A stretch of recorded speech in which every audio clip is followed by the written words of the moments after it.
Welcome, everybody, to the Cone of Shame Veterinary Podcast. I am your host, DrAndyRoark. Guys, I'm here today with my friend Mira Johnson. We are talking about making your life easier in practice through automation. Are there things that could be automated in your practice? Would it make your employees happier? Would it make your clients happier? Would it make your work go smoother? Guys, it's amazing how many things we do again and again and again and just think that they're part of our job.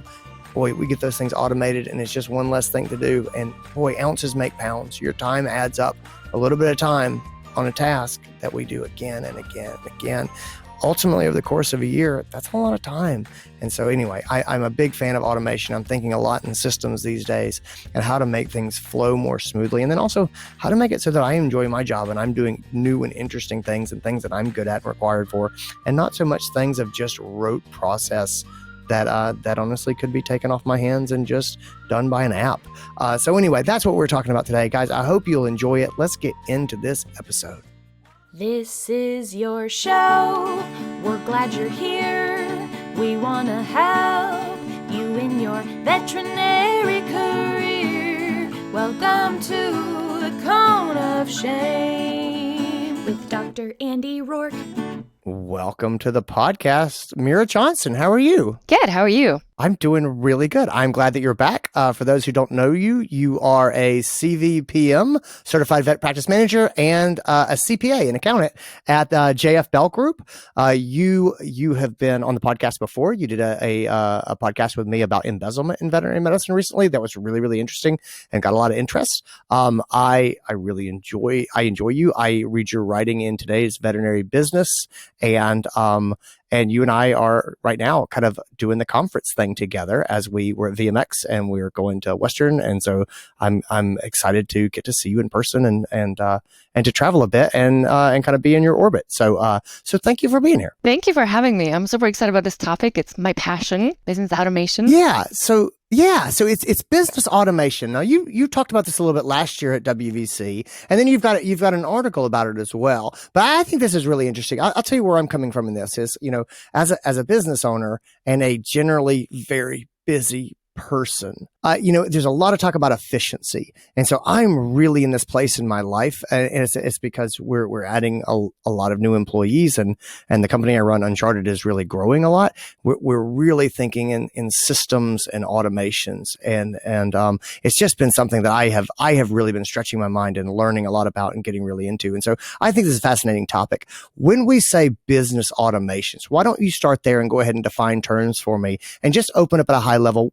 What do you mean when you talk about that? Yeah, when I talk about business automation, that means it's some kind of process where we're trying to eliminate the human or not completely eliminate, but minimize the human interaction. So it might be something that's repeating all the time. It's data entry.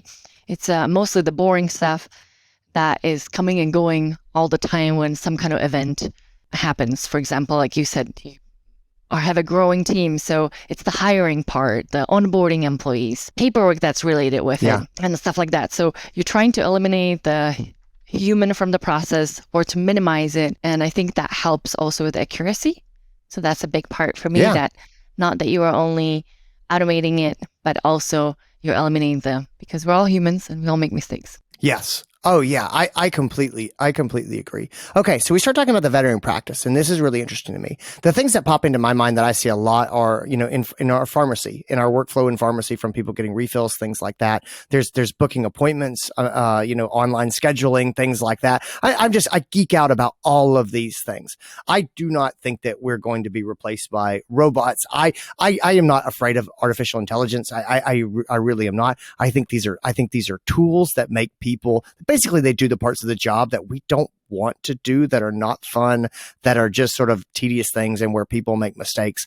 I look at these things as opportunities and freeing us up to do the things that are uniquely human, which is to be empathetic, to give patient care, to give compassion to pets and people, to all of these sorts of things that really matter. And so anyway, I geek out on this. I know that we have so many practices out there that are just really overwhelmed and really busy. When you start to look at a practice and I say to you, Mira, help me. help make my life easier, help take work off of my people. What are the first areas that you start to look at with an automation lens? That's a good question. Before I answer it, I do want to insert one thing that you said. I am not worried that the robots will take my job.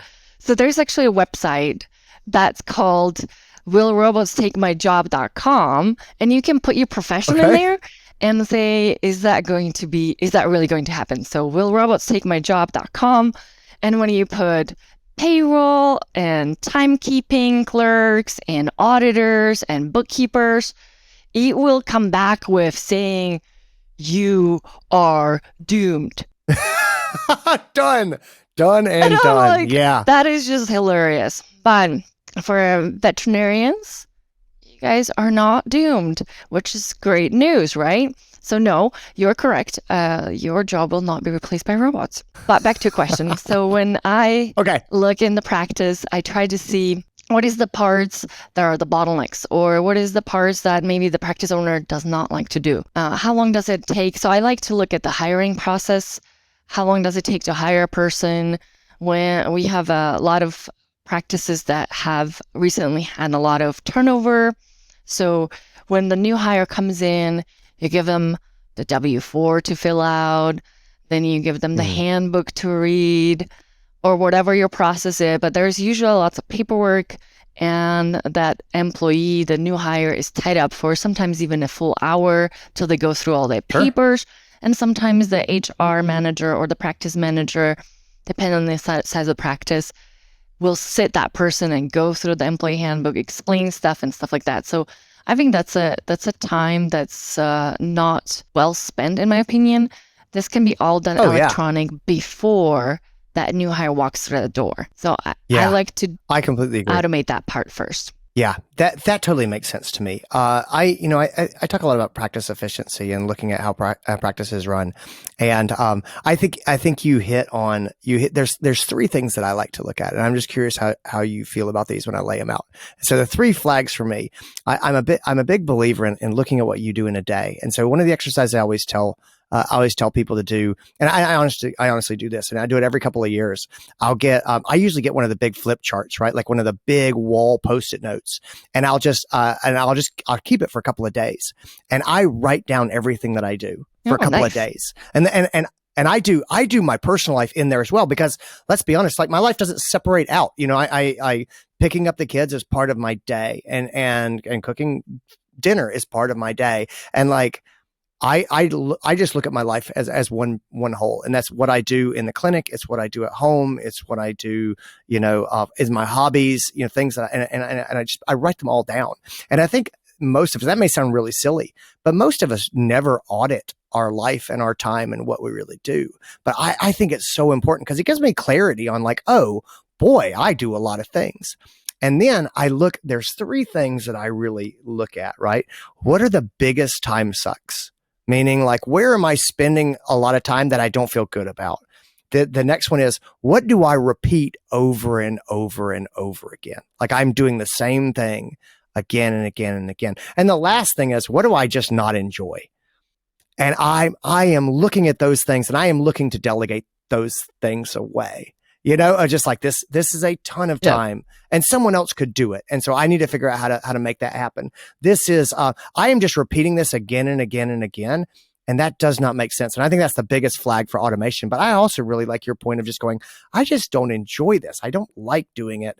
I would much rather have an interface where someone could do this, by themselves. But I think a lot of like, new client paperwork. I've seen practices that will have a new client come in, and every time a new client comes in, it takes like a half an hour of front desk time to get this person set up. And I go, this is bonkers, because you do it again and again and again. So how does that feel when I sort of lay that out as what are the biggest time sucks I don't feel good about? What repeats again and again and again? And what do I just not enjoy doing? Yeah, I think that's well said. 100% agree with that, because once it's repeating over and over, I usually approach it with like, I wonder if I can find an app for it. People come to me all the time and said, hey, Mira, I am repeating this and I'm doing this. And I'm like, oh, there must be an app for it, because there usually is. And if there isn't, and I don't enjoy the work, then I'm probably not as great at it as somebody who is passionate about it and who can enjoy it. So then I will try to delegate. So if the human cannot be taken out. Yeah, talk to me about finding an app. When you say, "Is there an app for it?" Because that's not a phrase that would go into my head. What do you mean? If I came to you and sort of said, "Hey, I don't know, insert sort of process here," and maybe you have an example. What does that look like? Yeah, let's just say that, for example, and I'm just going to go from my neck of the words, that if there is a client that says, I process payroll by entering time cards in there, and I have to calculate overtime because I'm exporting this time card from a software and then I'm trying to retype it in here, then my first thought is like, okay, how often do you do this? So biweekly. Okay. And it's just you who can do it. Well, no, but I don't really trust anybody. Nobody's trained to do it. I'm just going to do it myself. It takes only a few minutes. And then my other question is, how often is it accurate? Because typing hours for a team of 5 might be accurate 99.9%, but once you have a big team of 50 and you have to type 50 time cards, that is a good chance that you're going to. So at that point, I would be like, okay, let's see if there's an app for it that can automate the process. So our problem is that we're manually entering something that, in my opinion, could be integrated or exported. So integrated means with a push of a button, it will pull the information or push the information, so you don't have to actually manually export and import. Yeah. Okay. Yeah, that makes sense. I love that you asked the question, am I the only one who can do it? So I'll jump back to my exercise. When I write down all the things I do, I put it in 3 columns. And the first is things that I love, meaning like this gives me joy and I don't want someone else to do it. And then things that only I can do. And then the last column is everything else. And I'm real picky about what goes into everything that only I can do, or into only I can do. And then the other thing is, if I don't love it and it's not something that only I can do, it's 100% on the table for automation or delegation. Like that's why I make that list, is so I can look and say, how do I get rid of this? Okay. All right. So it makes sense to me. So the first thing is, I'm doing this again. I'm spending time. Let's look for an app. Let's look for a system that already does it. Are there guidelines that you put forward when, first of all, are there flags for when you say, I'm going to start looking for automations at this point? And then when you start to look, are there resources that you really like? Are there ways that you look at this? Help me sort of think strategically about how to start setting these things up. Because I'll tell you this, my worry when you say, is there an app for it? I'm going, another app. And there's a pit of having 85 different, programs that do like one little thing. So help me with that. So I like to start with the core. So in the veterinary practice, the core is going to be a practice management software. So I'm going to look at it and say, okay, is it going to integrate? If I'm looking for a solution that has something to do with the practice management software. If it doesn't, it's outside of it, then I will look at the current software that I'm using. So back to my example on a payroll, I'm going to look at the payroll software that I'm using. Am I happy with it? Is it fully automated? Is it giving me everything I need as far as the onboarding goes and stuff like that? And then I'll look, does it have its own time card that I can use? Because it would be already built in, right? Now, if it doesn't, then I'm going to look at apps that integrate with the software. And yes, there will probably be, like you said, 85 of them. So it is a bigger task than it looks like sometimes, but I am not saying you have to look at all the 85 of them. I'm just saying try to explore a couple, do a demo, and then see which ones best work for you. So sometimes we get really bogged down by like, oh my gosh, this is overwhelming. There's 85 of them. How am I going to pick? So I like to reach out to the communities and see, okay, what is everybody using? What do they like about it? What do they not like about it? And then I can find out like, majority of the people were saying they're using this, but it doesn't track the PTO, or you cannot request a time off from this time card, or it maybe doesn't calculate overtime based on California rules because they're complicated. So I'm trying to always ask multiple questions to kind of get in the detail of what that app will do and what it will not do. So unfortunately, there's not a perfect app for anything, in my opinion. So there's always going to be something that you're going to be like, well, maybe I don't need this. I really need scheduling. So this app does not have a scheduling, but I do want a scheduling. So I'm going to go with this one, even though I might not be able to calculate the PTO based on accrued time worked. that will reset every year, or some complicated, and maybe then I'm thinking, well, it's probably a complicated PTO anyway. I should probably look what other people are doing and replace that policy. But that's a side note. Gotcha. When it comes to practice management softwares, I do like to look at how we can help our people who are, inventory is always a big thing. So how can I manage inventory and automate that process? Okay. So you start at that with, point, so you call it, sorry. Go ahead. Take it back. So at that point, I will look at the practice management software and I said, okay, so my inventory is all the products that I have on the shelves, and then all the products are coming in and going out. As simple as that. How can I automate the coming in and going out and maintain the count that's in there? So I don't have to count anything, that it will be automatically in the software. Like there's so much good practice management software that have inventory module built in, and there's so little practices there using that. So that's another thing that I think when we come to software, we usually develop our medical side pretty good. We create templates, we put all the products in there, and then we don't have time or we don't understand how it works. And we hope that somebody else might figure out down the road. So we just don't put the inventory in there when we buy it. So it's not accurate, and it's just disservice to our own records, because now we have no idea how many products we have on shelves unless I walk into the practice and count it manually.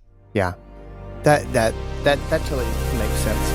Hey guys, I just want to hop in really quick and give a quick plug. The Uncharted Veterinary Conference is coming in April. Guys, I founded the Uncharted Veterinary Conference in 2017. It is a one-of-a-kind conference. It is all about business. It is about internal communications, working effectively inside your practice. If you're a leader, that means you can be a medical director. It means you can be an associate vet who really wants to work well with your technicians. It means you can be a head technician, a head CSR. You can be a practice owner, practice manager, multi-site manager, multi-site medical director. We work with a lot of those people. This is all about building systems, setting expectations to work effectively with your people. Guys, Uncharted is a peer mentorship conference. That means that we come together and there is a lot of discussion. We create a significant percentage of the schedule, the agenda, at the event, which means we're going to talk about the things that you are interested in. It is always, as I said, business communication focused, but lots of freedom inside that to make sure that you get to talk about what you want to talk about.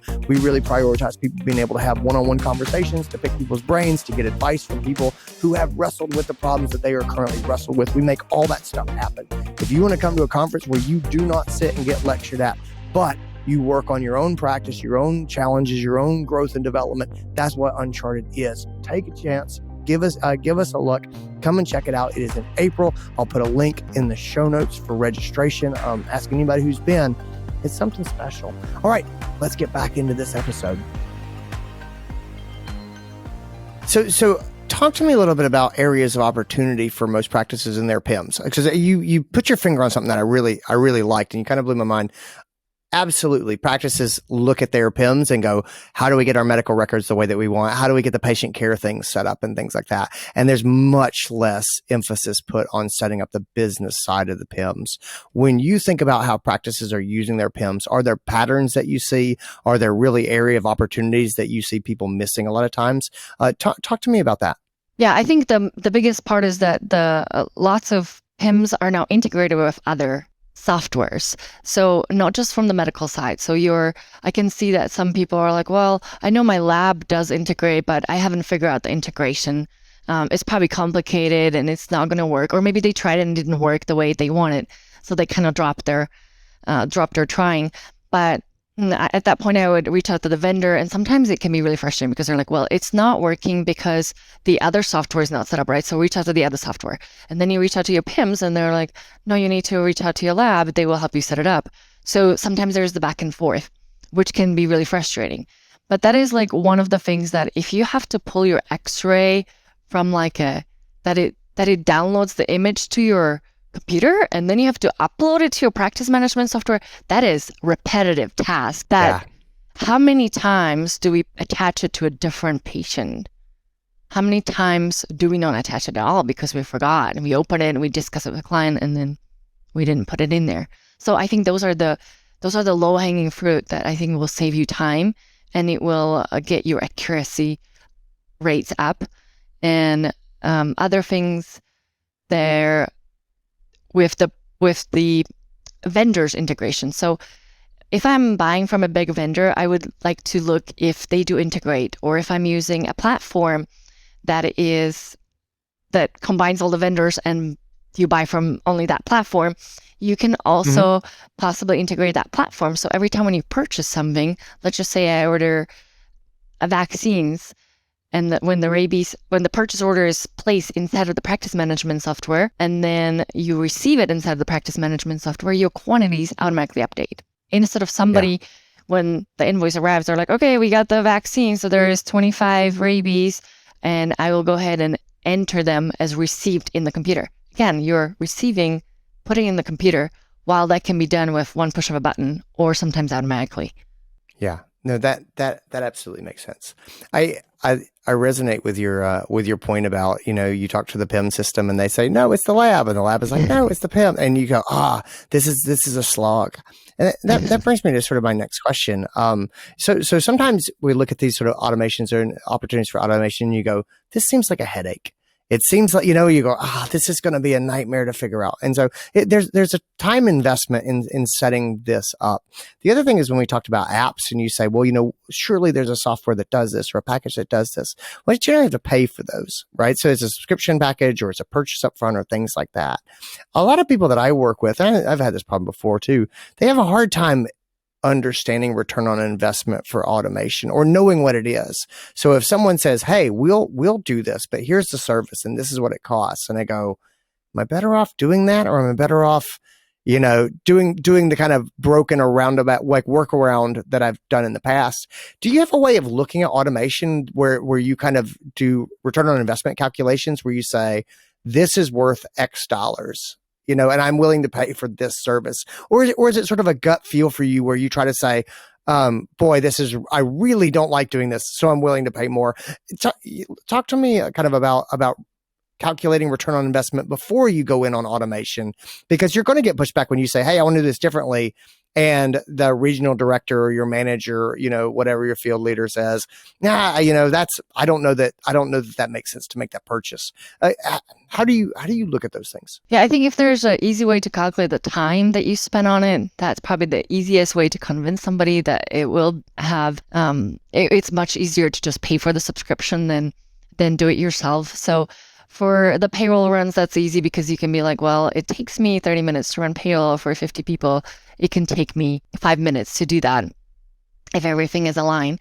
So over a whole year, so you can put a price tag on that one. Now on the little things like the uploads and downloads and stuff like that, that's really hard to calculate the time and you can, but it's kind of nitty gritty. And it's like, well, it took you only 2 minutes this time. And then it takes you 10 minutes because you can't find the file because somebody downloaded and changed the destination folder. Oh, who was it? Oh, man. Anyway, So I just always say, how about some of them come with a free trial, which is a nice kind of a hook because you get hooked on it. And then you're like, I am never going back. Charge me how much you want. I don't want to go back. So I would say take the trials. As far as calculating the return on investment, look at what else can you do with that time that will save you. And sometimes, especially like you said, the new forms for the new client, I think that's not just I think the thing is that it's not just your time, but it's also like the client time. Like they have to wait for you to put it all in while they can sit at home, typed it in, and then it appears magically on your side. So I think the calculating the cost versus ROI can be tricky. So sometimes it's easier to just jump in, take advantage of the free trial, and then kind of say, did it really do what I wanted to do? Because I think we get bogged down with, oh, this looks great. This is all new, shiny, new thing that I can automate. And then you realize that you're spending more time on trying to make the app automated and work than it's worth. Or, which I see this a lot, is you just didn't set it up right. Yeah. So we're so excited. That's the same like the practice management software. We're so excited. We get everything up and running and then we just don't finish. Or we set up wrong because we don't know what we're doing. So we're at this point like, oh, I don't want to hire somebody who understands this.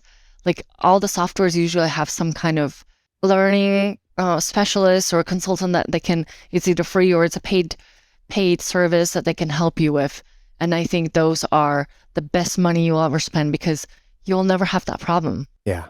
Yeah, that makes a lot of sense. I want to unpack that a little bit more. Are there pitfalls that you see practices fall into with automation? And so if someone's like, I want to make my life easier. I really want to jump into this. Are there, and you've already touched on a couple of them, I think, as we go along, but can you put a bow on it for me? What are the pitfalls that practices fall into when they set out to try to automate some of their workflow? I think the biggest pitfalls is that you don't set it up right, or you don't set it up at all. So you just hook the apps and hope for the best. And sometimes we don't check if it's working. I had people who are like, well, it does integrate. And I'm like, I don't see the result of the integration. Like, it's not appearing in your software. Well, it's been set up a year ago. It's working. It's not. So we don't check if it's working. We just invested the money and we hope for the best, seems like at some times. And another pitfall is I think that we don't realize the impact that it might have on overall team morale. So there's all these things that we don't see and can't really put a price tag on. We just recently had, at the beginning of the year, 2 clients that they were trying to roll out their 401k. So there are fairly new practices and they were both excited, and we always push our practices that they're doing well, that first thing, you should take care of your people, and 401k is a great investment for their future, and it doesn't cost that much money for you as a practice owner to do those. So the benefit is huge for both parties, in my opinion. And so they both approach it differently. One went with an app that integrated. So the retirement plan was created that you didn't even know it was created. You pretty much just click a button and it said, okay, what kind of plan do you want? Talk to the specialist. And then it was created in the background electronically. And when the time comes that the people were eligible, the system looks into your payroll system at the days that they were hired, make sure they work the amount of hours that they are supposed to be eligible, and then it automatically just shoots them an email. And when the email was sent, it just said, hey, you're eligible to participate in 401k for Fluffy and Duffy Company, and we would love you to participate. And you can do it on your phone. So if I click a button, you're like, yeah, I would like to enroll, or you can say, no, I don't want to. And then it usually asks you, why don't you want to contribute? And you're supposed to answer it, which is kind of cool because you get a little feedback on why you're not going to participate. Yeah. And the second practice, let me finish that one. So once they click on it, it automatically opened their account because it had all their social security. Everything was in the background already tied out. So it was super easy to enroll, very easy. Now, the other practice, what they did is they went the traditional way. So they found the plan administrator and then the, what is it called? The other party that helps you set up there's a compliance. And anyway, there's two different companies that you usually have to hire. And then the broker came and talked to every employee and explained how important the retirement is, left them a booklet with a link to the page where they can enroll, and off they went. So at the beginning of the year, the first practice that did everything integrated, they had 87% of enrollment. Wow. The other practice had 19% enrollment. That's amazing. And they're thinking, well, yeah, they just don't want to participate. And I'm thinking, yeah, if you can't do it on your phone, especially for the young crowds, I'm not going to do it. Yeah, that's interesting. Yeah, I that makes a ton of sense. I have to sit with that a little bit. What does it mean if you can't do it on your phone? We're not interested in it. I think that that's true, and I think that that's a lot of where education is going. And then also, I just hadn't really stopped and thought about as far as employee participations and programs and things like that. All right, this is interesting. I got a lot to sit and think about here. Mira, thanks so much for being here and for talking through this with me. I really, really appreciate it. Where can people find you online? Where can they learn more about JF Bell Group? Yeah, our website is CPAsforveterinarians.com or jfbellgroup.com. And you can find us on social media, LinkedIn, Instagram, and Facebook. And if you are looking for a place to start as far as your integration process goes, I always encourage people to reach out to their vendors. So if you have a practice management software rep, reach out to them and said, what are the best practices? Be part of communities like maybe VHMA, unchartered veterinary community, where you can talk to people and see what they're doing. And I always say, don't settle for the best practices. Do your own research after you are already in the app and you're integrated and said, what else can I do? How else can I make this better and efficient? Because I think it will save you so much time. Oh, that's so great. Thanks so much for being here. Guys, thanks for tuning in today. I hope you enjoyed it. Thanks, Andy. And that's it, guys. I hope you enjoyed it. I hope you got something out of it. Thanks to Mira for being here. Gang, if you enjoyed the episode, leave me an honest review wherever you get your podcast. Share it with your friends. I always appreciate that type of support. It's how people find the show, and it just means a lot to me.